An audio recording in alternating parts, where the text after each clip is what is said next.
రాష్ట్రాల్లో అల్-ఖైదా ఉగ్రవాదులు భారీ ఎత్తుగడకి ప్లాన్ వేశారు. ఒక భారీ దాడికి యత్నించారు. అయితే ఈ నేపథ్యంలోనే పెద్ద ఎత్తున ఇప్పుడు ఈ వార్తలు సంచలనంగా మారాయి. ఒక్కసారిగా అసలు ఏం జరుగుతుందో అర్థం కాని పరిస్థితి. కడప జిల్లా రాయచోటిలో ప్రస్తుతం ఆ అల్-ఖైదా తీవ్రవాదులని అదుపులోకి తీసుకున్నారు కడప పోలీసులు. యాంటీ టెర్రరిస్ట్ స్క్వాడ్ టీమ్స్ ప్రస్తుతం ఇద్దరిని అదుపులోకి తీసుకున్నారు. ఎస్, ఇక్కడ మీరు చూస్తున్నారు కదా, ఇది ఎప్పుడో దృశ్యాలు, వాళ్ళ చాలా కాల క్రితం ఫోటోలు ఇవన్నీ కూడా. సో ఈ ఇద్దరు ఉగ్రవాదులను కూడా అదుపులోకి తీసుకున్నారు రాయచోటిలో.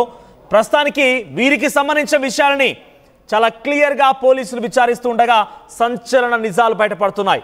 రాయచోటికి మక్కం మార్చిన తర్వాత ఉగ్ర కుట్రలకు తెరలేపారట. స్థానిక యువతులతో టెర్రరిస్టులు అబూబకర్, మన్సూర్ అలీలు వివాహం చేసుకున్నారట. పక్కా ప్లాన్తో, పక్కా సమాచారంతో తమిళనాడు పోలీసులు అరెస్ట్ చేశారు. టెర్రరిస్టుల ఇళ్లని కూడా పోలీసులు తనిఖీలు చేస్తున్నారు. భారీగా వారి ఇంట్లో నుంచి పేలుడు పదార్థాలని, కీలకమైన డాక్యుమెంట్స్ని ఎక్కడ స్కెచ్ వేయాలి, ఎలా దాడి చేయాలి, ఎలా ఏం చేయాలి దానిపైన కూడా పక్కాగా మ్యాప్లను కూడా వాళ్ళు సిద్ధం చేసినట్టుగా పోలీసులు తెలుపుతున్నారు. సో ఏటీఎస్ అధికారుల అదుపులో ప్రస్తుతానికి వీరిద్దరు పెళ్లి చేసుకున్న మన్సూర్ అలీ, ఆ తర్వాత అబూబకర్ ఇద్దరు కూడా వివాహం చేసుకున్న ఇద్దరు మహిళలను కూడా పోలీసు అదుపులోకి తీసుకున్నారు. ఇంటి ఓనర్ మన్సూర్ అలీ మామను కూడా పోలీసులు విచారిస్తున్నారు. ఎవరెవరికి శిక్షణ ఇచ్చారో గుర్తించే పనిలో ఉన్నారు ఏటీఎస్ అధికారులు. ఎందుకంటే 200 మంది వీరి దగ్గర శిక్షణ పొందారట. అంటే భారతదేశం పైన, భారతీయుల పైన, తెలుగు రాష్ట్రాల పైన కుట్రలు చేసి, పన్నాగాలు పన్ని, దాడి చేసి, మారణ హోమాన్ని సృష్టించే విధంగా 200 మంది వీరి దగ్గర శిక్షణ తీసుకున్నారట. అల్-ఖైదా తీవ్రవాదులైనటువంటి మన్సూర్ అలీ, అబూబకర్ దగ్గర 200 మంది యువకులు శిక్షణ తీసుకున్నారట. మరి వారందరినీ పట్టే పనిలో ఉండాలి కదా డెఫినెట్గా, లేకపోతే ఇక్కడ ఒక మారణ హోమం సృష్టించే అవకాశం ఉన్నట్టుగా తెలుస్తోంది. పెద్ద ఎత్తున పేలుడు పదార్థాలు, ఇక్కడ వాళ్ళు ఎక్కడికి వెళ్ళినా అక్కడ ఆధార్ కార్డు మార్చుకుంటూ ఉండేవారట. ఎక్కడికి వెళ్ళినా అక్కడ ఆధార్ కార్డు మార్చుకోవడం, అక్కడి అడ్రస్లు మార్చుకోవడం, వేషాధారణ మార్చుకోవడం, ప్రతి చోట. ఉదాహరణకి నార్త్ ఇండియన్ వైపుగా వెళ్తే నార్త్ ఇండియాలో అక్కడ ఈ వేషాధారణకు తగ్గట్టుగా అక్కడ పేర్లు మార్చుకోవడం, తెలుగు రాష్ట్రాలకు వచ్చిన తర్వాత ఆధార్ కార్డు మార్చుకోవడం, ఇక్కడ పేర్లు మార్చుకోవడం, ఇక్కడ వేషాధారణ మార్చుకోవడం.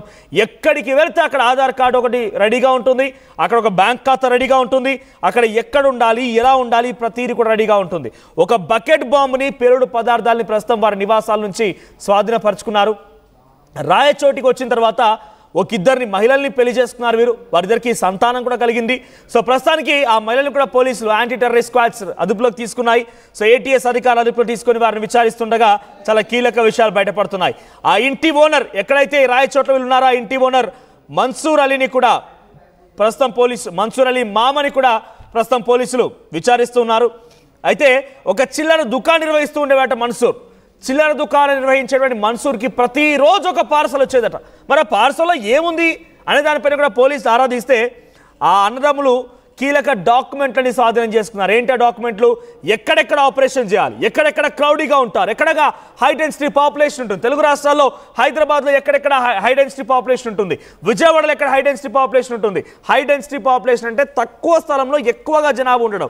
ఆ తక్కువ స్థలంలో ఒక మారణహోమం సృష్టించబడితే ఎక్కువగా మారణహోమం సృష్టించి అక్కడ మరణాలు సంభవించే అవకాశం ఉంది. కాబట్టి అలాంటి ప్లేసెస్ సంబంధించి కీలకమైన డాక్యుమెంట్స్ రెగ్యులర్గా వీళ్ళకి కొరియర్ రూపంలో వస్తుండేవట. మరి ఆ కొరియర్లో ఇచ్చేది ఎవరు, ఆ కొరియర్ని ఎవరు పంపిస్తూ ఉన్నారు, ఇలా అనేక కోణాల్లో కూడా పోలీసులు విచారిస్తున్నారు. ఏదేమైనా కూడా తెలుగు రాష్ట్రాల్లో ఒక భారీ దాడిని, భారీ బాంబు పేలుడునే భగ్నం చేశారు పోలీసులు చెప్పుకోవచ్చు. ఎందుకంటే బికాస్ వాళ్ళ దగ్గర చాలా పెద్ద ఎత్తున పేలుడు పదార్థాలు ఉన్నాయి కాబట్టి.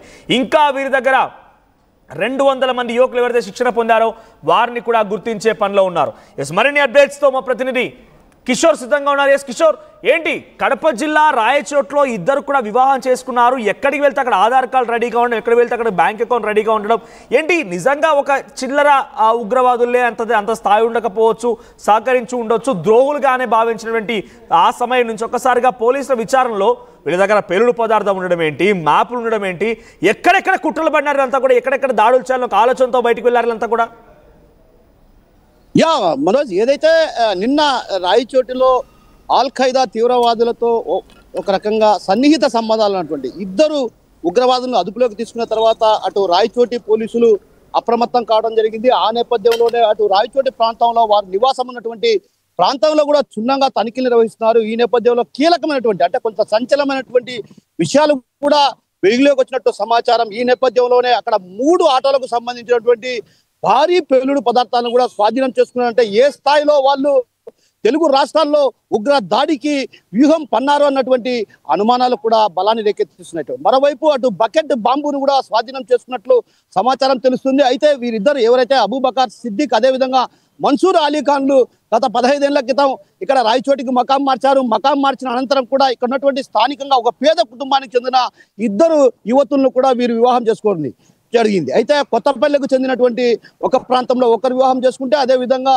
గాలివీడి ప్రాంతంలో సంబంధించినటువంటి అరవీడి ప్రాంతంలో కూడా వీళ్ళిద్దరూ వివాహం చేసుకున్నట్టు తెలుస్తుంది. వీరు రహస్యంగా దాదాపు 200 మంది యువకులకు కూడా శిక్షణ ఇచ్చారు. ఈ నేపథ్యంలో 30 మంది కూడా ఇప్పటికే శిక్షణ పూర్తి చేసుకున్నట్టు తెలుస్తుంది. ఆ పూర్తి చేసుకున్నటువంటి వారి ద్వారా ఉగ్ర దాడికి సిద్ధమైనట్టు తెలుస్తుంది. తెలుగు రాష్ట్రాల్లో ఒక రకంగా ఉగ్ర దాడికి తెరలేపారు. అయితే ఎక్కడి నుంచి ఉగ్ర దాడికి కుట్ర పన్నారనేటువంటి విషయం పైన కూడా అటు ప్రతి నిత్యం కూడా రోజు కూడా తనకు కొరియర్లో వచ్చేటివి ఏదైతే చిల్లర దుకాణం వ్యాపారం చేసేటువంటి అంటే ఒక రకంగా కురుకురేలు అదేవిధంగా బీడీలు సిగరెట్లు అమ్ముకునేటువంటి వ్యక్తికి రోజు కొరియర్ వస్తుందంటే ఏ స్థాయిలో ఉగ్రవాదులతో సన్నిహిత సంబంధం అంటే ఆల్ ఖైదా తీవ్రవాదులతో సన్నిహిత సంబంధాలు ఉన్నాయో అర్థం చేసుకోవచ్చు. ఆ క్రమంలోనే ఒక్కసారిగా అటు రాయచోటి పోలీసులు కూడా అటు పూర్తిగా అప్రమత్తం కావడం జరిగింది. ఇప్పటికే జిల్లా ఎస్పీ కూడా పలు ఆదేశాలు జారీ చేశారు. ఏదైతే ఇంట్లో క్షుణ్ణంగా తనిఖీలు చేస్తున్నటువంటి నేపథ్యంలో కొన్ని కీలకమైనటువంటి డాక్యుమెంట్లు కూడా స్వాధీనం చేసుకోవడం జరిగింది. అబూబకర్ ఇద్దరు కూడా వాళ్ళ మొబిలిటీ ఏంటి అంటే వాళ్ళు ఎక్కడి నుంచి వచ్చారు, ఎక్కడికి ప్రయాణిస్తూ ఉండేవారు, రాయచోటి రాకముందు ఎక్కడెక్కడ ట్రైనింగ్ తీసుకున్నారు, వాళ్ళ రాకపోకలు ఎక్కడికి ట్రాన్స్పోర్ట్ చేశారు, ఇవన్నీ కూడా కొంత పోలీసులు రాబట్టే ప్రయత్నం చేశారా? మనోజ్, ఎందుకంటే ఖచ్చితంగా ఏదైతే వీళ్ళు 15 సంవత్సరాల క్రితం ఇక్కడికి వచ్చిన తర్వాత కూడా వీరి కదలికల పైన ఇంటెలిజెన్సీ వ్యవస్థ పూర్తిగా ఏపీ ఇంటెలిజెన్స్ వ్యవస్థ పూర్తిగా నిఘా వైఫల్యం చెందిందని చెప్పాలి. అయితే ఇందులో ప్రధానంగా ఎఫ్బి అధికారులు ఎవరైతే ఉన్నారో వాళ్ళు కీలకంగా కొంత వ్యవహరించారు. ఏదైతే సన్నిహిత సంబంధాలు ఉగ్రవాదులతో కదలికల పైన నిఘా ఉంచిన నేపథ్యంలో కూడా వారు ఒక్కసారిగా కూడా అప్రమత్తమై వీరితో సన్నిహితంగా అంటే ఎవరైతే ఆల్ ఖైదా తీవ్రవాదులతో సన్నిహిత సంబంధాలు అన్నటువంటి వీరిద్దరితో కూడా కొందరు అంటే ఎఫ్బి అధికారులు ఏటీఎస్ అధికారులు కూడా కొంత వీరిద్దరితో సన్నిహితంగా మెలిగినట్టు సమాచారం. ఏదైతే వీరు సన్నిహితంగా వ్యవహరించడం నేపథ్యంలోనే వీరి కదలికల పైన పూర్తిగా నిఘా ఉంచి ఆ తర్వాత వీరిని అరెస్ట్ చేసినట్టు తెలుస్తుంది. అయితే ఇందుకు సంబంధించి ప్రధానంగా కొంత కీలక సమాచారం కూడా సేకరించారు. ఏదైతే ఎక్కడ ఉగ్రవాదులు దాడి చేయాలి, అదేవిధంగా జన సమూహం ఉన్నటువంటి ప్రాంతంలో దాడి చేయాలని ఓ రకంగా కీలకమైనటువంటి ఆదేశాలు కూడా వచ్చాయి. ఆ నేపథ్యంలోనే ఒక రకంగా కొరియర్ కూడా వస్తుండేటివి. ఈ కొరియర్ను తీసుకుని ఆ తర్వాత అన్ని కూడా అంటే రోజు నిత్యం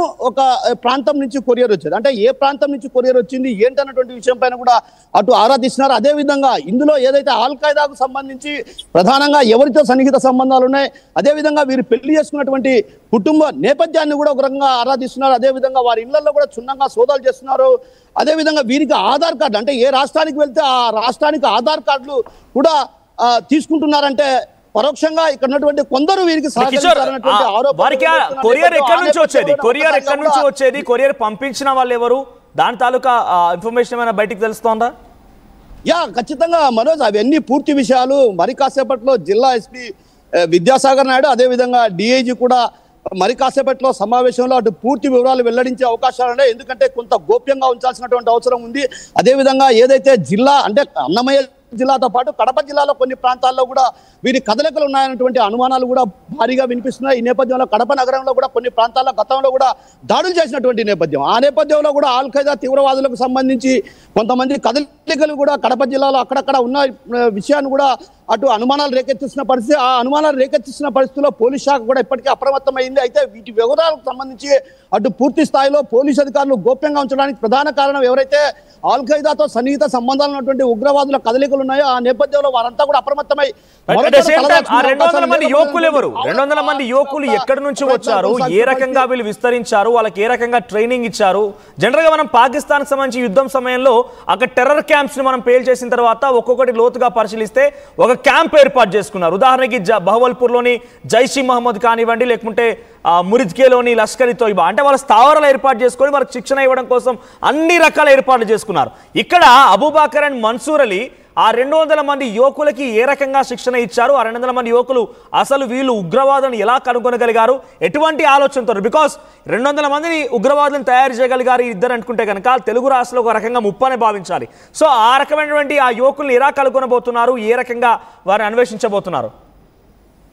మనోజ్, ఎందుకంటే ప్రధానంగా ఉగ్రవాదులు అంటే ఒక రకంగా ఏదైతే కసితో రగులుతున్నటువంటి యువతను వీరు ప్రధానంగా టార్గెట్ చేసుకుంటారు. వారికి మాయమాటలు చెప్పి లోపరుచుకొని ఆ తర్వాత వారికి ప్రధానంగా శిక్షణ ఇస్తారు. ఈ శిక్షణ నేపథ్యంలో కూడా బాంబుని ఎక్కడ ఉంచాలి, ఎలా ఉంచాలి, అదేవిధంగా ఒకవేళ అవసరమైతే తన ఆత్మాహుతి దళంగా కూడా మారేందుకు కూడా సిద్ధం కావాలన్నటువంటి విధంగా శిక్షణ ఇస్తారంటే ఇక వారి శిక్షణ ఏ స్థాయిలో ఉంటుందో మనం అర్థం చేసుకోవచ్చు. వీరంతా కూడా రహస్యంగా ఈ ఏదైతే శిక్షణ ఇచ్చేటువంటి ప్రాంతాన్ని కూడా లోపల అనువైనటువంటి ప్రాంతం, ఆ ప్రాంతంలోనే వీరు శిక్షణ ఇచ్చే పరిస్థితి ఉంది. ఎందుకంటే ప్రధానంగా రహస్య ప్రాంతాల్లోనే, అంటే ఎవరికి తెలియకుండా కనువిప్పు కలగకుండా ఒక రకంగా శిక్షణ ఇచ్చారన్నటువంటి ఆరోపణలు కూడా బలంగా. అయితే రాయచోటిలో ప్రధానంగా రాయచోటి కేంద్రంగా 200 మందికి శిక్షణ ఇచ్చారంటే అటు జిల్లా పోలీసు యంత్రాంగానికి కూడా తెలియకుండా ఈ సమాచారం తెలియకుండా పోయిందంటే ఏ స్థాయిలో వీళ్ళు గుట్టు చప్పుడు కాకుండా ఈ వ్యవహారాలను సాగించారో అర్థం చేసుకునే పరిస్థితి